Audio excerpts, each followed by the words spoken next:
जय हिंद मेरे शेर शेरनियों, और आप सभी का स्वागत है आपके अपने YouTube चैनल प्रीतम एकेडमी परिवार में। और मैं हूं दामोदर कुमार।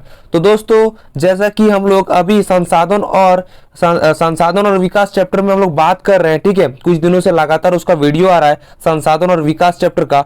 तो आखिरकार हम लोग कितना दूर पहुंच गए थे इस टॉपिक पे बात कर ली थी, इस चैप्टर के टॉपिक पे। तो हम लोग बात कर लिए थे नेक्स्ट वीडियो पे। आपका था कौन सा टॉपिक? हाँ, भारत में भूमि और भूमि का प्रारूप में हम लोग बात कर लिए थे। उपयोग और भूमि का प्रारूप जो था हम लोग इसको अच्छे से डिस्कस कर लिए थे। आज हम लोग जो डिस्कस करने वाले हैं वो है भूमि निम्नीकरण क्या है, ठीक है। भूमि निम्नीकरण क्या है, इस पे हम लोग आज बात करेंगे, ठीक है। तो चलिए हम लोग स्टार्ट करते हैं सीधा, ठीक है। और एक दो क्लास होगा आपका और बस ये चैप्टर अब खत्म हो जाएगा, ठीक है। तो अब वीडियो को कंटिन्यू हमेशा वॉच करते रहें। जो पर डे हम लोग का वीडियो आता है जरूर देखें, और देखने के बाद यदि आपका कोई डाउट रहे तो कमेंट सेक्शन में कमेंट कर सकते हैं। और व्हाट्सएप ग्रुप में भी क्लास 10th का स्पेशल ग्रुप बना है, उस पर जाके भी आप ज्वाइन हो सकते हैं। डिस्क्रिप्शन में लिंक दिया हुआ है, जाके ज्वाइन हो ले, ठीक है। और किसी प्रकार का कोई भी डाउट है तो आप पूछ सकते हैं। और यहाँ पर हम लोग की जो व्हाट्सएप ग्रुप है वहां पर हर शाम को आपका क्विज चलता है, ठीक है। उससे आपका क्या होता है, क्विज चलता है तो ऑब्जेक्टिव क्वेश्चन आपका बहुत सारा क्लियर हो जाएगा, ठीक है। तो इससे अच्छा है कि आप वहां पर जाकर ज्वाइन हो जाइए। कहीं पर आप टाइम वेस्ट कर रहे हो, इससे अच्छा वहां पर जाकर ज्वाइन होके आप आधा घंटा अपना टेस्ट दे दोगे तो आपको क्या हो जाएगा, अच्छा खासा मैंने सोचने वाला स्किल बन जाएगा, अच्छा खासा ऑब्जेक्टिव में आपका नंबर आने वाला है, ठीक है।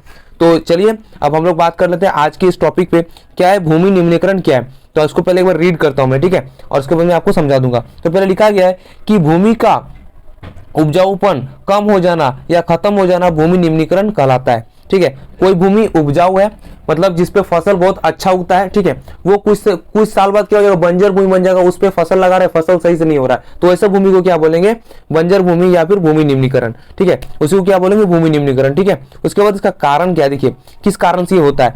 तो ये होगा कि यह भोजन, मकान, कपड़े की मूलभूत आवश्यकता का 95% यानी 95% भाग भूमि में प्राप्त करते हैं, ठीक है। भूमि से हम लोग क्या करते हैं, इसको प्राप्त करते हैं। फिर क्या है, इन्हीं मानवीय क्रियाकलापों के कारण न केवल भूमि का निम्नीकरण हुआ बल्कि भूमि को नुकसान पहुंचने वाली प्राकृतिक ताकत को क्या हुआ, भी बल मिली। प्राकृतिक जो ये ताकत है उसको क्या मिला, बल मिला। किसके कारण, भूमि का नुकसान पहुंचने वाली प्राकृतिक ताकतों को भी क्या मिली, बल मिली। यानी इसमें कोई आपका उपकार नहीं हो रहा, ना ही कोई आपका नाम किया जा रहा है। यहाँ पर अच्छे से पढ़िएगा तो बोला है कि भूमि जो नुकसान हो रहा है उसको ताकत मिला। तो उसको ताकत मिलकर क्या फायदा हुआ, उसको ताकत मिला तो और तो हम लोग को भूमि का खराबी ही हो रहा है ना। तो वही बोला गया है कि 95% जो भाग है भूमि से हम लोग को प्राप्त होता है। हर चीज, जितना भी चीज दुनिया में है, 95% जो हम लोग चीज प्राप्त करते हैं वो क्या होता है, भूमि से प्राप्त करते हैं। उसके बाद 5% अदर चीज से प्राप्त करते हैं, ठीक है। उसके बोल रहा है कि मानव क्रियाकलाप जो दिन ब दिन हम लोग जो अपना काम, दिनचर्या जो हम लोग काम करते हैं वो भूमि पे करते हैं, और जिसके कारण क्या होता है कि भूमि निम्नीकरण को देखने को मिलता है। भूमि का मिट्टी उपजाऊ जो होता है वो खराब हो जाता है, ठीक है। भूमि का बहुत सारा समस्या हम लोग को देखने को मिलता है, और भूमि है उसको नुकसान बहुत पहुंचता है। प्राकृतिक का जो चीज है भूमि पे वो भी नुकसान पहुंच जाता है, उसको भी बहुत ज्यादा बल मिलता है, ठीक है।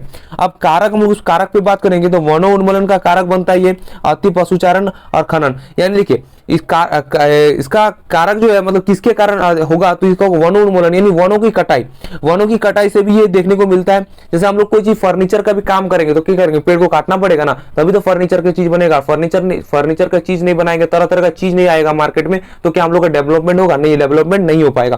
तो डेवलपमेंट करने के लिए क्या होता है, वनोन्मूलन करना आवश्यक है। लेकिन आप यदि एक पेड़ काट रहे हो उसकी जगह 10 पेड़ लगा रहे हो तो आपसे अच्छा आदमी कोई नहीं है, ठीक है। आप एक पेड़ को काट रहे हो, 10 पेड़ लगा दे रहे हो उसी दिन, तो आपसे अच्छा कोई आदमी ही नहीं, ठीक है। तो वही इसीलिए बोला गया कि वनोन्मूलन का इसका जो कारण है, भूमि निम्नीकरण का जो कारक है वो क्या है, वनोन्मूलन होगा। फिर अति पशुचारण। अब देखिए बहुत सारा जैसे घास है, ठीक है, ऊपरी लेयर पे जो क्रोड है उस पे जो घास उगता है, उपजाऊ भूमि पे ही घास उगता है। और क्या करता है, यदि घास जब उगता है तो यदि बारिश आए, बाढ़ आए, कुछ भी बारिश का पानी हो, बाढ़ आए, तो क्या होता है, घास जो होता है वो पानी को तब पानी का स्पीड को क्या करता है, स्लो कर देता है, और स्लो करने के कारण ऊपर का मिट्टी बह के नहीं जाता है। ठीक है, यदि आपका वो वनोन्मूलन नहीं, अति पशुचारण कर दे, यानी पशु को अधिक से अधिक चरा दे, वो क्या बोलते हैं घास एरिया को, क्या होगा, जब भी पानी आएगा, वर्षा का पानी गिरेगा तो क्या, जब बहाव आएगा तो बहाव में क्या, ऊपर का जो उपजाऊ मिट्टी है उसको बहा के ले जाएगा, और ले जाएगा, इससे क्या होगा, इससे भी भूमि का निम्नीकरण देखने को मिलेगा हम लोगों को। ठीक है, उसके बाद है खनन।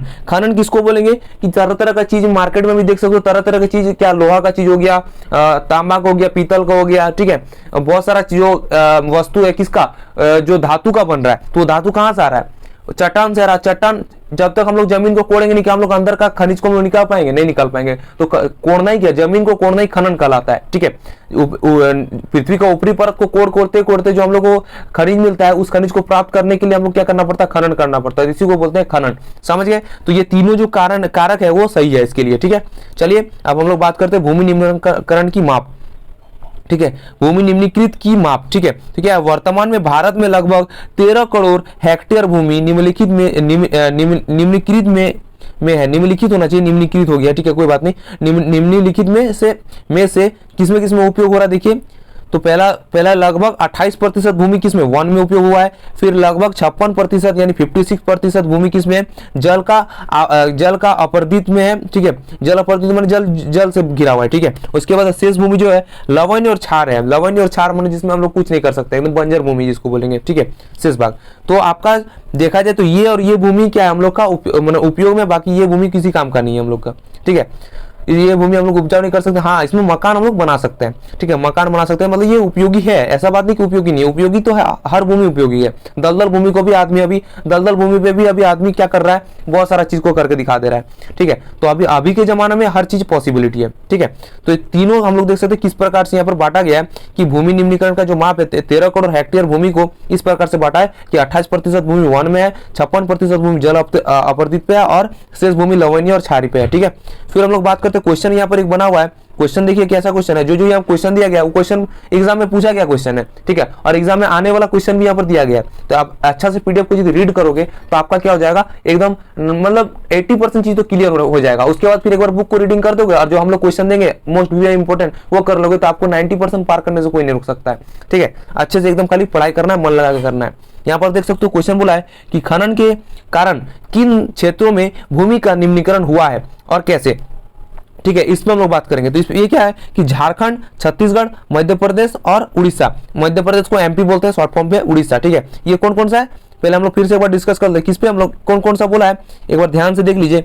यहाँ पर दिखेगा इस पे कौन कौन सा बोला है कि झारखंड, छत्तीसगढ़, मध्य प्रदेश और उड़ीसा, ये चार जो राज्य है उस पे क्या है, ये क्या है, खनन का ये चलता है। खनन यानी झारखंड किसके लिए फेमस है, झारखंड तो कोयले के लिए फेमस है। ठीक है, फिर छत्तीसगढ़ किसके लिए फेमस, छत्तीसगढ़ भी कोयले के लिए फेमस होगा। मध्य प्रदेश में खनिज के लिए होगा, क्योंकि वो पठार एरिया में आता है, चट्टान मतलब एकदम बीच में आता है, मैदान एरिया में। और उड़ीसा में भी कुछ ऐसा होता होगा जिसके कारण खनन किया जाता है। तो खनन भूमि ये चार प्रदेश में किया जाता है। कौन कौन सा, चार राज्य में कौन कौन सा, झारखंड, दूसरा छत्तीसगढ़, तीसरा मध्य प्रदेश और चौथा उड़ीसा। अच्छे से याद हो गया। फिर है हम लोग का यहाँ पर कि खनन के उपरांत क्या है, खदानों वाले स्थानों की गहरी खाई और क्या है, मलबों के साथ खुला छोड़ दिया जाता है। ठीक है, मलबों के साथ खोल छोड़ा दिया जाता है, मतलब सॉरी, मलबों के साथ खुला छोड़ दिया जाता है। ठीक है, खनन के उपरांत जो मतलब खनन हो गया और कोड़ के क्या करता है, उसको ऐसे ही छोड़ देता है, तो क्या गड्ढा टाइप का हो जाता है, उसी को बोल रहा है कि गड्ढा जो हो जाता है उसको ऐसे और भरता नहीं है, उसको खोद के रख दिया तो खोदा ही रह गया, मतलब उतना छेदाब रह गया, उस पर यदि कोई गिरा तो समझ सकते हो क्या होगा, राम नाम साहित्य है उसका।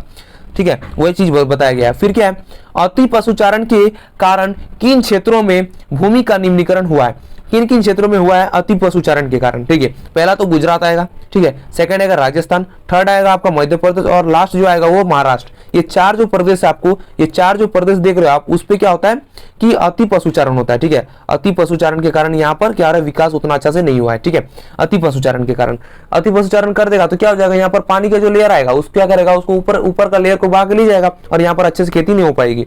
ठीक है, लेकिन यहाँ पर खेती अच्छे से होती है।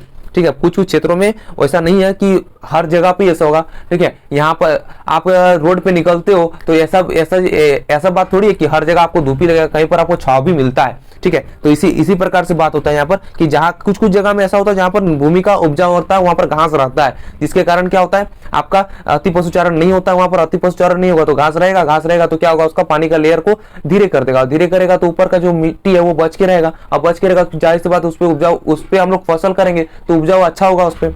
और उसी कारण से क्या है मध्य प्रदेश और ये सब राज्य क्या है आगे है, ठीक है। फिर क्या है कि अधिक सिंचाई के कारण किन क्षेत्रों में भूमि का निम्नीकरण हुआ है, ठीक है। अधिक किसके कारण, अधिक सिंचाई के कारण। अब अधिक सिंचाई से भी हम लोग क्या होता है भूमि निम्नीकरण होता है। तो क्या है पंजाब में होगा, हरियाणा होगा, पश्चिमी उत्तर प्रदेश। आपका एक क्वेश्चन हमेशा ऑब्जेक्टिव पे दिखने मिलेगा एकदम क्या बोलेंगे 99.9% जो होगा, या फिर छोड़िए इसको काट के 100% में कर देता हूँ। 100% जो है वो आपका पूछता है कि अधिक सिंचाई का कारण, अधिक सिंचाई का निम्नलिखित में से किस राज्य में होता है, तो आपका पंजाब होता है, पंजाब में, ठीक है। भूमि निम्नीकरण का इनमें से कौन सा राज्य है, भूमि निम्नीकरण में आपको दे देना है, जैसे यहाँ पर देखिएगा भूमि निम्नीकरण का भी आ जाएगा, ठीक है। इस प्रकार से बहुत सारा क्वेश्चन ऑब्जेक्टिव यहाँ पर क्लियर होगा, ठीक है। इसलिए मैं बोल रहा हूँ कि आप किसको ज्वाइन करें, हम लोग का व्हाट्सएप ग्रुप को ज्वाइन करें, ताकि शाम को जो आपका टेस्ट होता है, क्विज होता है, उस पर आप भाग ले और भाग लेके आपका बहुत सारा डाउट क्लियर हो जाएगा और बहुत सारा ऑब्जेक्टिव भी आपका क्लियर होगा, ताकि बाद में आपको उतना ज्यादा मेहनत न करना पड़े। हल्का सा मेहनत करोगे तो आपका क्लियर हो जाएगा, ठीक है। अब चलिए हम लोग सीधा बात कर ले किसमें, भूमि का, किस पे, भूमि का संरक्षण पे, ठीक है। भू संरक्षण के उपाय कि क्या क्या उपाय करने से भूमि का संरक्षण होगा, भूमि का जो ऊपर का मृदा है वो बच जाएगा, ठीक है।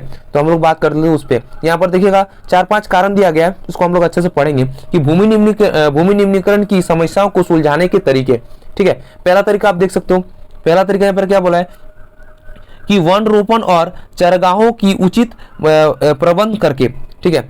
वनोरोपण और चरगाहों का उचित प्रबंध करके, वन को रोपेंगे तो क्या होगा आपका बहुत सारा पेड़ होगा, पेड़ क्या करेगा मिट्टी को जकड़ के रखेगा तो उतना ज्यादा बहेगा नहीं पानी। पानी का क्या होगा, पानी का तेजी को किसी तरह आप कंट्रोल कर लेते हो तो आपका ऊपर का मिट्टी बच जाएगा, बस यही है, ठीक है। और हवा भी आता है, क्या हवा भी एक प्रकार का भूमि निम्नीकरण का कारण है, क्या जैसे पूरा तेज हवा चलेगा ना, ऊपर का मिट्टी को भी उड़ा के ले चल जाता है, और उड़ा के लेके चल जाएगा तो आप जान सकते हो, मतलब हमको ऊपर का लेयर जो है उसको किसी तरह बचा के रखना है, तो हमारा भूमि का निम्नीकरण नहीं होगा और हम लोग अच्छे खासा फसल उगा सकते हैं, उस पर अच्छे खासा चीज को हम उगा के अच्छा खासा इनकम कर सकते हैं, ठीक है। फिर क्या है कि पेड़ों की रक्षक मेखला बनाकर, पेड़ों की रक्षक मेखला यानी पेड़ों को चारों ओर से घेर देता है, ठीक है। पहले पेड़ को सीधा पेड़ को टक्कर लगेगा तो पेड़ उलट सकता है, लेकिन उसके चारों ओर यदि हम एक बाड़ टाइप का बना दे, जो जिससे हम लोग क्या होगा चारों ओर घेरा टाइप का बना देंगे, मतलब बोल सकता हूं मैं ईंटा दे के एक चारगाह जैसे बना देंगे गोल टाइप का, ठीक है। तो उसमें क्या होगा आपका सीधा उस मिट्टी को नहीं टक्कर मार के, सीधा उस पेड़ को ना टक्कर मार, किसको मारेगा, उस सीमेंट का जो बना रहेगा उस पे टक्कर मारेगा, उससे आपका मतलब पेड़ को धक्का नहीं लगेगा, ना ही पेड़ का खराबी होगा, और यहाँ पर आपका उसी भूमि निम्नीकरण का एक समस्या सुलझ जाता है। फिर क्या है पशुचारण में नियंत्रण करना, यानी पशु को जो चरा रहे उस पर नियंत्रण करना, उसको कम चराएंगे। पेड़ का डाली है, ठीक है, डाली यानी टहनी में जो होता है पत्ता, उसको खिलाएंगे, क्या जरूरत है भूमि का ही हम लोग चीज को खिलाना पड़ेगा, ठीक है। इस प्रकार से, या फिर बाजार से आप उसके लिए बहुत सारा पौष्टिक चीज भी लाके खिला सकते हो, इससे बच जाएगा। फिर क्या है रेतीली टीलों के कांटेदार झाड़ियां लगाकर, रेतीली जगह पर कांटेदार झाड़ियां यदि लगा देते हैं तो क्या होता है उससे हवा जो आएगा, हवा का तेजी को वो क्या करेगा कंट्रोल करेगा, और हवा का तेजी को कंट्रोल करेगा तो ऊपर का मिट्टी को नहीं ले जाएगा, ठीक है। तो रेत मिट्टी पे भी हम लोग आराम से फसल उगा सकते हैं। बहुत सारा चीज होता है कि रेत में उगता है वो सब चीज, ठीक है, तो वो सब चीज अवेलेबल वहां पर होगा ना भाई। हाँ, इसी कारण से बोल रहा है कि रेतीली टीलों पर क्या करेंगे हम लोग कांटेदार झाड़ियां यदि लगा देते हैं तो हवा का जो स्पीड है वो घट जाएगा और उससे क्या होगा मृदा का अपरदन रुक जाएगा। फिर क्या है कि बंजर भूमि में उचित प्रबंध करके, बंजर भूमि है उस पर कुछ ऐसा हम लोग कोई टेक्निक लगाएंगे जिससे वो उपजाऊ भूमि बन जाए, उससे करके भूमि को हम लोग बचा सकते हैं। फिर क्या है खनन को नियंत्रण करके यानी खनन जो हम लोग खनिज को बार बार दिन ब दिन निकाल रहे हैं उसको क्या कर रहे हैं कोड़ के रख दे रहे हैं, उसको भर भी देंगे तो क्या होगा धीरे धीरे फिर वो एक समय ऐसा आएगा कि वो फिर एक चट्टान का रूप ले लेगा और हम लोग को क्या मिल सकता है फिर से खनिज मिल सकता है और हमारा आने वाला पीढ़ी उसका उपयोग कर सकता है, ठीक है। लेकिन हम लोग क्या करते हैं जाहिर सी बात है कोयला जरूरत है, कोयला को कोड़ दे रहे, खदान में जा रहे हैं कोड़ दे रहे हैं और कोड़ने के बाद क्या कर रहे हैं उसको ऐसे ही छोड़ दे रहे हैं, खुला छोड़ दे रहे हैं, जिससे बहुत सारा समस्या हम लोग को देखने को मिल रहा है, ठीक है। तो हम लोग वो यदि हम लोग कंट्रोल कर ले, खनन को भी हम लोग यदि कंट्रोल कर ले तो क्या हो जाएगा उस पर भूमि निम्नीकरण का ये कारण रुक जाएगा, ठीक है। यहाँ पर कुछ 6 कारण था, 6 कारण आपका यहाँ पर सॉल्व हो चुका है, ठीक है। 6 जो कारण था आपको आयब समझ आया होगा, ये जो 6 कारण है आप एकदम अच्छे से याद कर लीजिएगा, आपका एग्जाम में ये आएगा, ठीक है। अच्छे से आपको एक बार याद कर लेना है। चलिए आगे बढ़ते हैं, ठीक है। आगे क्या है मृदा संरक्षण, नहीं, मृदा संसाधन है, ठीक है। संरक्षण ये मृदा संसाधन, मृदा एक संसाधन है, किस प्रकार से हम लोग उस पर बात करेंगे। तो देखिए पहला है कि मिट्टी अथवा मृदा सबसे महत्वपूर्ण नवीकरण योग्य प्राकृतिक संसाधन है। अब देखिए मिट्टी क्या है, एक नवीकरण संसाधन है। जब तक मिट्टी है तब तो हम लोग क्या कर सकते हैं, हम लोग आराम से क्या कर सकते हैं, उपजाऊ कर सकते हैं, इस पे घर बना सकते हैं, बहुत सारा चीज कर सकते हैं, ठीक है। मिट्टी क्या है, एक नवीकरण संसाधन है। फिर क्या है, यह पौधे के विकास का माध्यम है। पौधा यदि मिट्टी रहेगी क्या पौधा बढ़ेगा?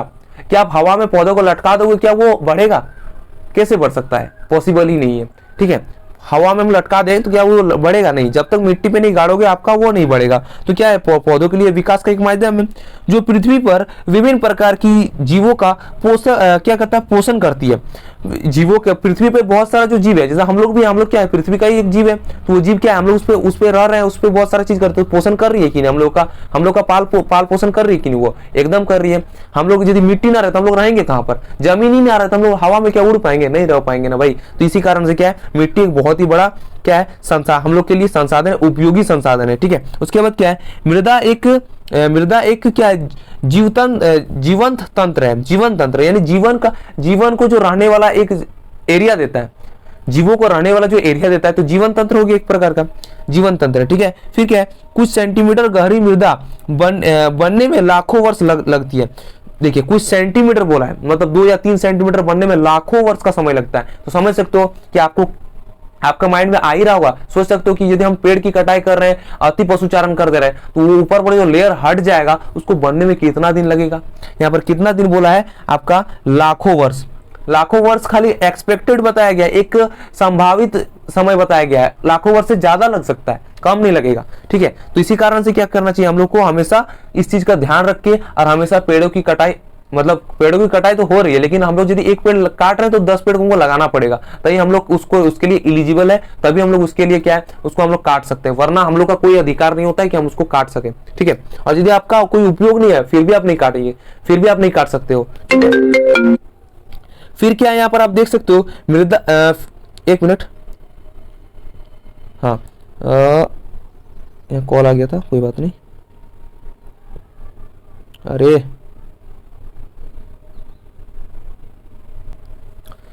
ठीक है, तो आए आपको यहाँ पर समझ आ गया। चलिए हम लोग नेक्स्ट टॉपिक पे बात करते हैं। नेक्स्ट टॉपिक क्या है, मृदा बनने में सहायक मुख्य कारण। मृदा बनने में सहायक मुख्य कारण, मृदा को बनने में किस कारक का मतलब किस चीज का सहायता लेना पड़ता है, ठीक है। तो पहले यहाँ पर देख सकते हो आप, मृदा बनने की प्रक्रिया के में सहायक मुख्य कारक निम्नलिखित है। कौन सा है, उच्च आवाज, फिर क्या है, जनक शैली अथवा संस्तर शैली, ठीक है, संस्तर शैली। उसके बाद जलवायु, और क्या है, अन्य जैव पदार्थ, ये सब मिलके क्या करते हैं, मृदा का निर्माण करते हैं, ठीक है।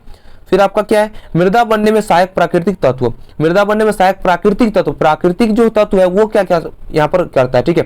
थोड़ा अंजुम करके हम यहाँ पर आपको पूरी कंप्लीट दिखाते हैं, हाँ ठीक है। अब देखिए, देख सकते हो आप कि मृदा बनने के सहायक प्राकृतिक तत्व, प्राकृतिक के क्या क्या तत्व लगते हैं मृदा बनने में। तो मृदा बनने में निम्नलिखित प्राकृतिक तत्व शामिल है। कौन कौन सा है, तापमान परिवर्तन, फिर क्या है, बहते जल की क्रिया, फिर क्या है, पवन है, फिर क्या है, हिमाद्री है, और क्या है, और है अपघटन की क्रिया। अपघटन क्रिया मतलब इतना सारा चीज जो है हम लोग का प्राकृतिक तत्व लगता है कि किसको बनने में, मृदा को बनने में, ठीक है। आई होप आपको अच्छा लग रहा होगा, ठीक है। तो वीडियो क्या कर दी, एक लाइक कर दीजिएगा, ठीक है। फिर क्या, नोट में यहाँ पर जो नोट दिया गया उसको भी मोस्ट इंपोर्टेंट है, वो भी पढ़ना है। नोट क्यों दिया जाता है, क्यों आखिरकार बच्चा का ध्यान वहां पर जाए और वो क्या करे, इस चीज को पढ़े, ठीक है। इसीलिए नोट यहाँ पर लिख के और हाईलाइट कर दिया जाता है, ठीक है। कि यहाँ पर हाईलाइट में 2 चीज लिया गया, क्या क्या है कि मृदा में होने वाला रासायनिक और जैविक परिवर्तन भी महत्वपूर्ण है।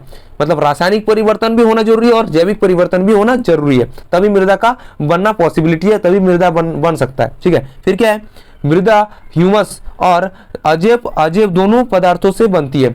मतलब जो ह्यूमस है, ह्यूमस क्या होता है, मिट्टी का मित्र किसको बोला गया, ह्यूमस को बोला गया। आपका क्वेश्चन पूछ सकता है कि मृदा का मित्र किसे कहा जाता है, और आपका 4 ऑप्शन दे देगा, उसमें से एक ऑप्शन ह्यूमस रहेगा, तो आपको ह्यूमस में टिक लगाना है, क्योंकि ह्यूमस को क्या बोला जाता है, मृदा का क्या बोला जाता है, दोस्त बोला जाता है, मृदा का मित्र बोला जाता है, ठीक है।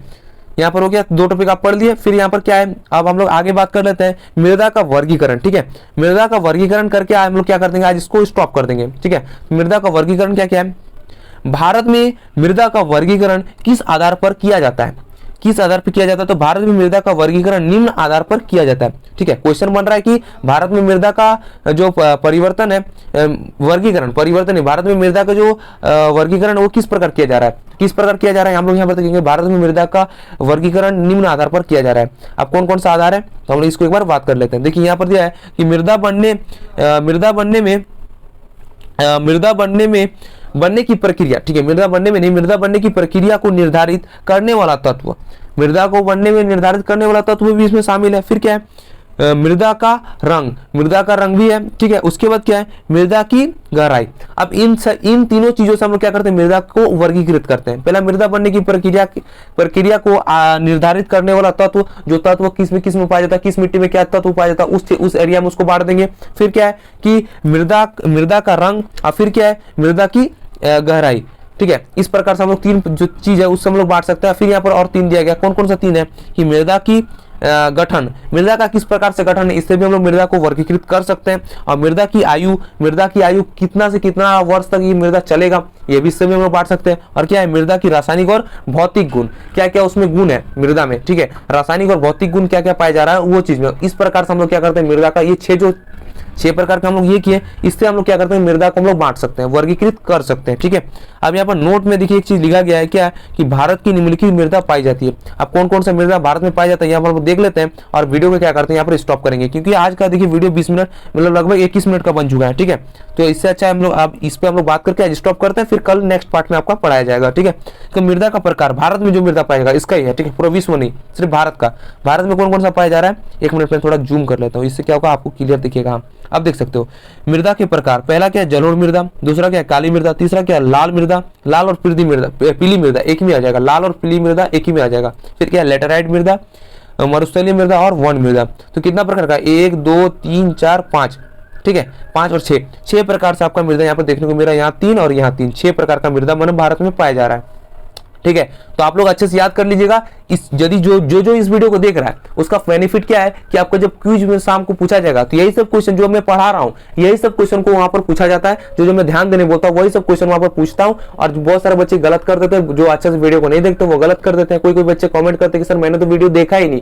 कितना मूर्खतापूर्ण बात है कि सर मैंने वीडियो देखा नहीं। आप एक दिन क्लास मिस करते हो, समझ रहे हो कितना बड़ा चीज मिस कर दे रहे हो, आपको अभी पता नहीं चल रहा है। आप जब थोड़े और चल जाओगे ना 11-12 पे, तो आपको पता चलेगा कि एक दिन का क्लास मिस करने का परिणाम क्या होता है, रिजल्ट उसका क्या मिलता है हम लोगों को। ठीक है, तो आप लोग मैं सिर्फ इतना ही बोलना चाहूंगा कि पर डे क्लास करें, और पर डे आपका 6 बजे 7 बजे जो वीडियो आ रहा है एक बार ग्रुप पे अपडेट रहे कि कितना बजे वीडियो आएगा, और एक बार वीडियो को वॉच कर ले। बस वीडियो को अच्छे से वॉच कर लीजिएगा तो क्या हो जाएगा, आपके माइंड में रहेगा कितना बजे मेरा वीडियो आ जाएगा, इतना बजे वीडियो आपको देख लेना है, देख लीजिएगा तो फिर आपका क्वेश्चन जो यहाँ पे जो मैं क्वेश्चन बोलता हूँ वो आपका क्लियर रहेगा। आप जब मैं आपका ग्रुप पे क्वेश्चन डालू, क्विज डालू, तो आप आराम से टिक लगा सकते हो और 100% सही टिक लगाओगे। जो बच्चे सही देखते हैं, अच्छा बहुत सारे बच्चे हैं जो अच्छे से टिक लगा देते हैं, एकदम 100% सही होता है, हमेशा सही होता है उन लोग का। ठीक है, वो लोग अच्छे से वीडियो देखते हैं, इसीलिए होता है। जो बच्चे अच्छे से नहीं देखते हैं, कोई नहीं भी देखते हैं, अनजाने टिक लगा देते हैं, हाँ मतलब तुक्का मार देते हैं, तो उन लोग क्या होता है, उन लोग का गलत हो जाता है। तो इस प्रकार से नहीं करना, वीडियो आपको पूरा देखना है, उसके बाद ही क्या करना है, किसी क्वेश्चन का आंसर देना है।